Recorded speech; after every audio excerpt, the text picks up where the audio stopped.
Hang on to your seat, baby, cause this one's a screamer, a screamer.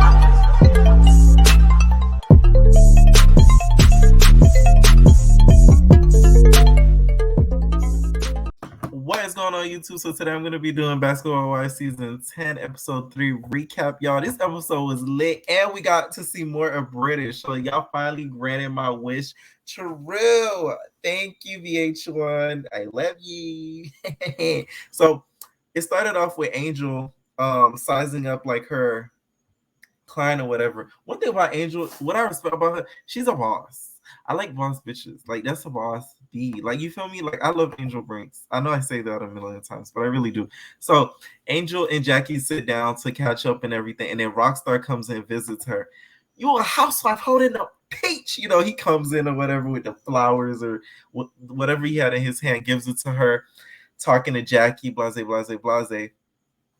And then Jackie's just like, have you been, treating Angel right? What's been going on with you and Angel? So then he's just like, yeah, we have our issues and stuff, but we're working it out. And Angel's just like, so Rockstar, they've been together. Jackie's been with her husband like 30 years. Yeah. So Rockstar's just like, 26 years, that's crazy. Wow. How'd you guys do that? And I'm like, yeah, just don't be an asshole. And then y'all gonna be together that long. Like, it's that simple. It's that simple. We're gonna get to assholes later on because Lorenzo's a dickhead. So we finally see a British scene all by her own. So she's unpacking and stuff, getting her house clean, and all that type of stuff.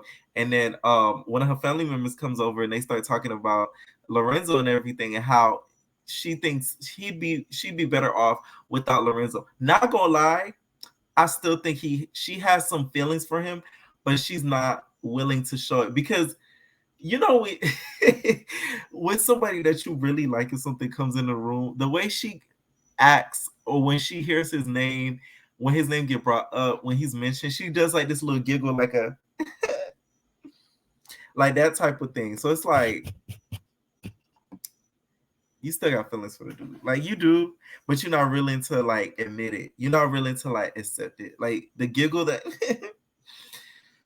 that type, the little eye roll thing, yeah. She does. And I think Lorenzo does too, but he's just a hoe who probably has a sex addiction, allegedly, I think, and can't keep the dick in the pants, right? So they start talking about how they split up their relationship because she ended up calling Lorenzo. So she's just like, Lorenzo, so what you gonna try to come over here? No, you gonna stay at a hotel across the street, Lorenzo. Yeah, that's what you gonna do. You're not gonna stay over here, Lorenzo. You not. No, you're not. Lorenzo, you got like 10 bitches. I had like one nigga, and then you was stalking my nigga. It got like 10 bitches. Okay, I'm not worried about you. You gonna stay at that hotel. You a guest. You're not a guest. You're not gonna stay at this house. So they going back and forth and stuff. Lorenzo wants to stay at her place while he's visiting like the kids and stuff. And I'm just like, no, because you've been sleeping around and dipping and doing it. You're gonna try to have her dip it and do it with you in her place, and I don't think that's good. Like, no, I don't fuck with that. And good on her for knowing that he's gonna try to pull some stuff like that, and it's like a preventative measure for her not to do it. So shout out to British for being smart. One thing for British though, since the girl gained weight, and it looks good on her, it looks really good on her. Like her being thicker, it makes her look a little bit more exotic. Like she looks really, really good and healthy. Her first season, she didn't look bad, but the weight, you know how some people, the weight look good on them? The weight look good on British. It really do. So the girls get out to eat or whatever, and they Duffy brings her. She's just like, so guys, I want to do this DJing thing.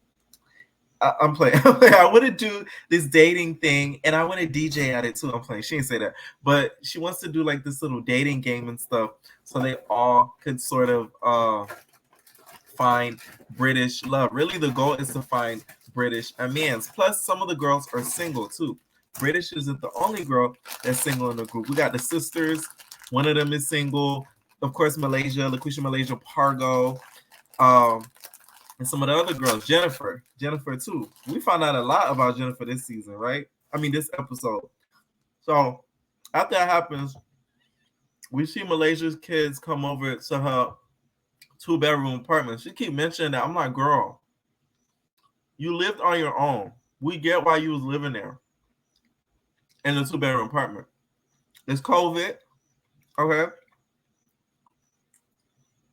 At least I didn't think, my bad, y'all, that's so rude. At least I didn't think she was living in no mansion in LA. So nobody expected you to be living in a mansion in LA. We expected that because if y'all don't know the team, Malaysia don't live in LA full time. She be going to Atlanta after she finished filming. So in my mind, I'm like, of course she probably rent out a little apartment to stay in and film. So I get it. I don't know why she keep bringing that up as if we thought she lived in a big ass estate. And then the kids are so adorable. They really do look like the dad, like really look like the dad, like the height and everything like that. Especially the girls. It's like, oh. And one of her family members come over, and she starts talking about how she's adjusting to life, and like Malaysia's about to cry. You could tell like Malaysia really has been going through a lot.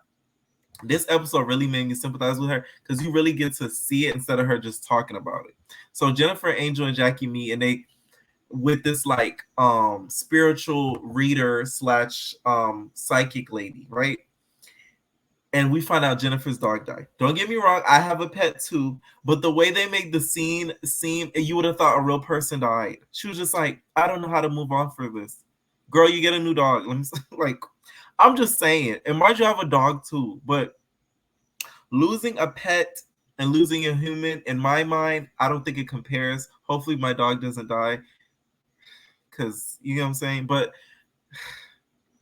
she was just trying to make the comparison between losing her dog, losing her mom. I'm just like, girl. It reminded me of the scene when Kenya's dog died. When she told Cynthia, she was just like, Velvet died. And Cynthia was like, oh, no. And then she was like, Cynthia. Like, it reminded me of that. It gave me those type of vibes. Not gonna lie, it really did.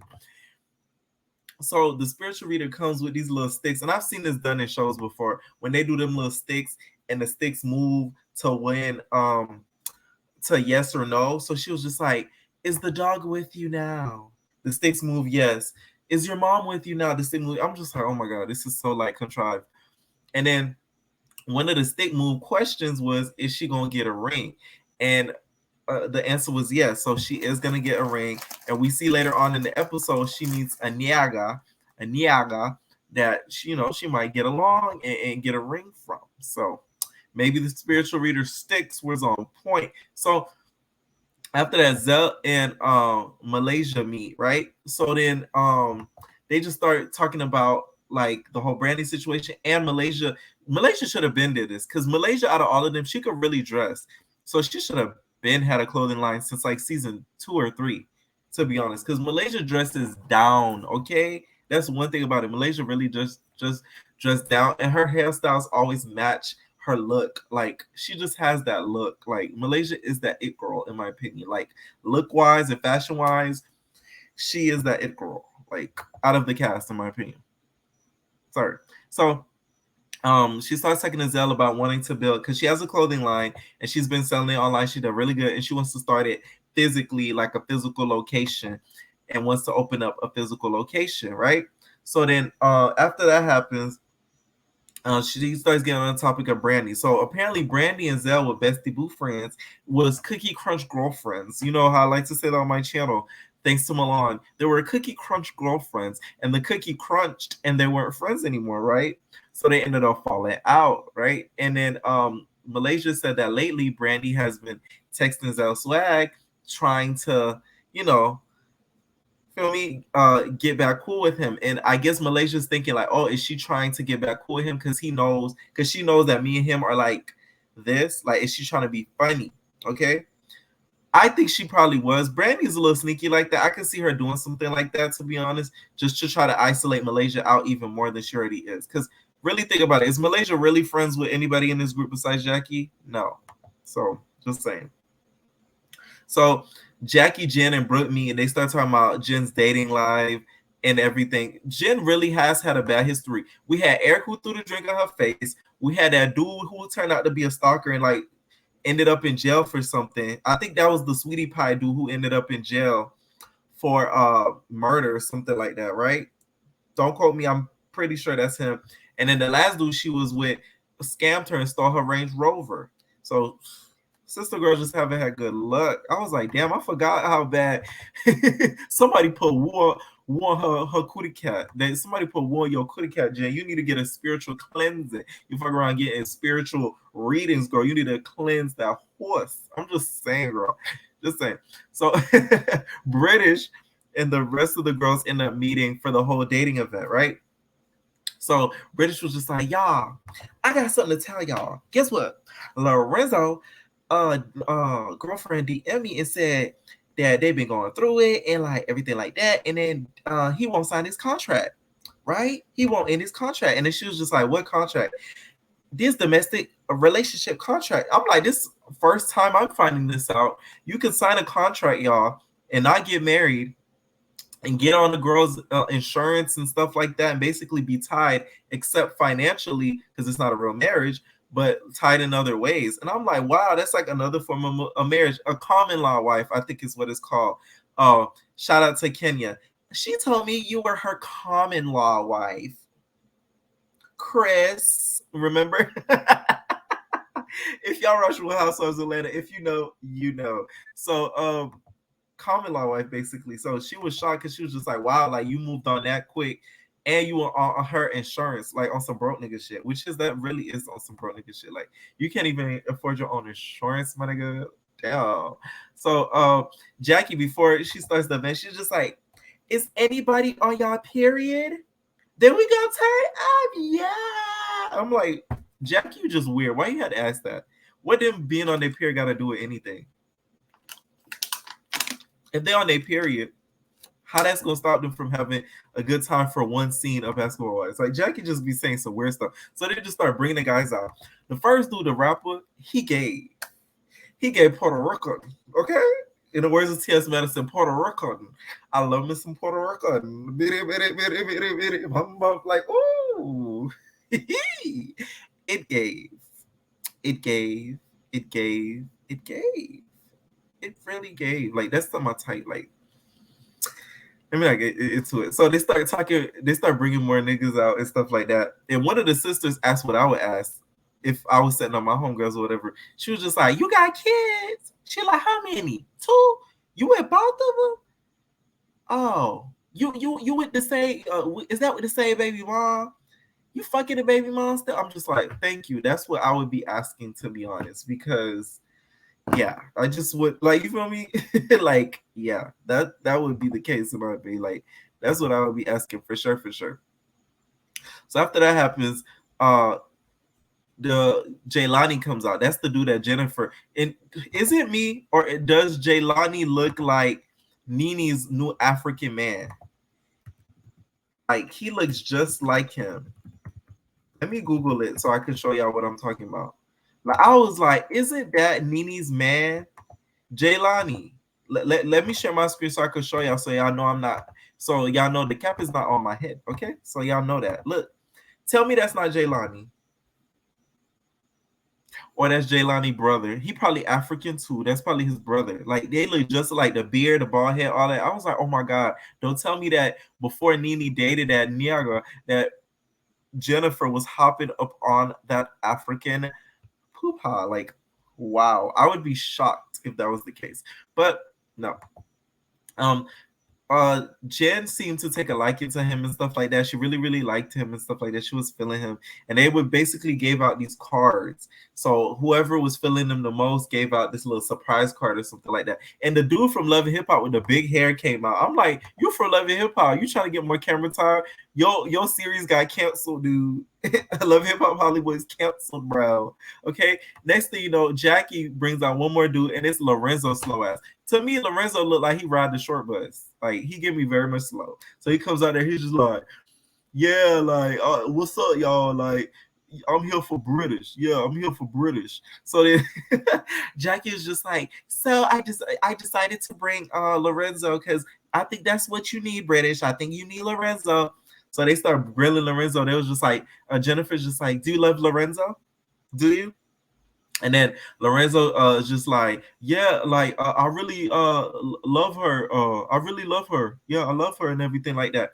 So then Jackie starts going off. She's just like, oh yeah, like he rode you all over the country. He did everything for you. This man love you. And then he goes talking about, I raised her. Yeah, I raised her. Why you gotta be a dickhead? Like, come, that's where niggas get it up, because they think that like you owe them something, or like they birthed you, and that's what is the cause and breakdowns of relationships, because the person who you're in a relationship with think that like you owe them something. That's where it starts to trickle down. So British starts going, oh, she's like, nah, you ain't raised me. You can't even raise your kids. You can't even raise your kids, Lorenzo. What you talking about? Lorenzo. Like, you know how British do. Lorenzo. She started going off and off and off. All the girls start looking at her like, wow, like this is crazy. So after she goes off, he ends up leaving because you know he mad, because he low-key embarrassed. All the guys from the dating pool still there looking like, wow, like this is crazy, right? So Malaysia comes in with Zell, like, this is what I mean. Malaysia is that it girl. She had the ponytail swoop back. She looks like that it girl, okay? Like she was just giving all that should have been given and gave. Okay, she really did. She had the shirt that looked nice, you know, like the red lips. Like she just gave. So she came in with Zell. This is how I feel about Zell. Zell to me is messy, and I don't really care for him just because of stuff that he's done, like on the little reunion thing, the little family reunion thing, when he was just like, Bobby and then y'all acting too gay, like little stuff like that. Like to me, he's very much a pick me. So that's why I don't really like him. And I do think he is messy, but I don't think Malaysia brought him to be messy. Malaysia's the type of person, she wants to go somewhere with somebody that she feels comfortable with, especially if she's going to be around a group of people she don't fuck with. So I get what Malaysia was doing by bringing him. I don't think she was bringing him for dragon breath ass. Like, no. Jennifer, you are not that important this season. Stop it. If anything, if she were to bring him to be messy, she'll be bringing him to be messy. Like, ha ha ha, I got my friend and Brandi, he's not your friend no more. Like that type of messiness, but not to Jen. Because last time Jen and Zelsar was in the same room, he ended up telling everybody in the like in the scene and stuff like that how she got dragon breath, like her breast thing. Which Jennifer, no shade, it do look like your breast thing. It's just some people, they just look like their breast thing. It look like her breast thing. It's no offense. It's just you just got that look. That's it. So after that happens or whatever, British and Malaysia and Jackie went to go and have a drink or whatever. So British come over there. She was just like, so they feel like you Malaysia brought Zell to be messy. Like Jennifer feel that and she feels some type of way. So she goes over there to Jennifer. She's just like, Jennifer, okay, I did not bring Zell to be messy, okay? I didn't bring Zell to be messy. Mind you, before all this happened, Zell tried to apologize, and Jennifer's like, no, we good. She says on her phone, still trying to find them receipts. She was trying to find that season when Tammy asked her to pull out them receipts. So she was like, no, we good, right? Which was funny. And then after that happens, Zell, Malaysia went over there and told Jennifer, like, no, I'm not trying to be messy. So Brandi gonna interject. And mind you guys, I said this in the first recap. I said I feel like Brandi feels some type of way because Malaysia stayed on the show and she didn't. I think that was the core of it. I've been said this. So I was right. Props up to P, baby. I've been said that. We've seen his relationship break down when, let's say, a close friendship. If one of them off the show, the friendship always ends up deteriorating. We've seen this with Nene and Marlo. We've seen this with Cynthia and Nene. The list could go on and on and on. Tamra, all them housewife girls. The moment they bestie boos on the show, one of them becomes a friend of or gets fired from the show, that friendship is gone to shit. Like, rarely do we see them stay close and stay friends together. You get what I'm saying? So it's like, I think that is the root of it. So they start arguing and stuff like that. Malaysia's like, no, don't talk to me. You're not gonna talk to me. Don't talk to me. Wait, shut up. When I talk, you. Starts putting the hand to the camera, hand to the face. So they start getting up, and Malaysia, she about it. She was just like, she was telling Duffy, she was like, hey, the reason why I tried, it's not my fault that you got kicked off the show because I tried to even keep you on the show. I'm on Malaysia's side on this 100% because I remember the scene. Remember when they were in California somewhere, some crap, and then Malaysia brought her to the dinner when Malaysia had that big bun, and she was just like, I brought somebody, guys. Here's Brandi. and then nobody wanted to talk to her because they didn't want to film with her because they didn't want her on the season. And then Brandi was just like, so none of you guys are gonna talk to me. I remember that faithfully. So Malaysia was being a true friend by trying to keep you on the show and trying to bring you back on the show after you got fired because you wanted to call Shawnee a B word, knowing damn well Shawnee's the producer, and you know damn well Shawnee is petty like that with her nostrils. The moment you call her B, her nostrils flared up. She a bitch. Like, you feel me? You know you was gone by then. Like, stop it. Don't blame Malaysia. It's not her fault. You expect her to just quit the show too because you quit the show. That girl got kids to feed. So don't be mad at her that she decided to stay on the show and you got fired. Because at least she was a true fan by trying to bring her back on. So the episode ends off with them arguing, almost getting in a tussle, whatever. And I hate when Brandi do this. When somebody trying to separate her from a fight, she be getting so hyphy with them. She like, get off of me. No, yeah, we can make a show. You know the voice when Brandi does that voice when she get in an argument. Yeah, bring her, yeah, we can make a show. We can do a show. Yeah, Malaysia. The little strainy, annoying ass voice. Annoying as fuck, right? Ugh. So the episode ends off there, and yeah. Now, to be honest, I wasn't team nothing. I'm leaning towards Team Malaysia because I kind of agree because that's what I thought from the beginning. That's why she has such pressure with her because she's like, damn, I wasn't on the show and you was. She felt some type of way about that. Let me know what you guys think, entertainers. Y'all know this Malaysia versus Brandi thing is the big thing on VH1. So let me know whose team y'all on. Comment down below. And entertainers, we are out, baby. No personal thing.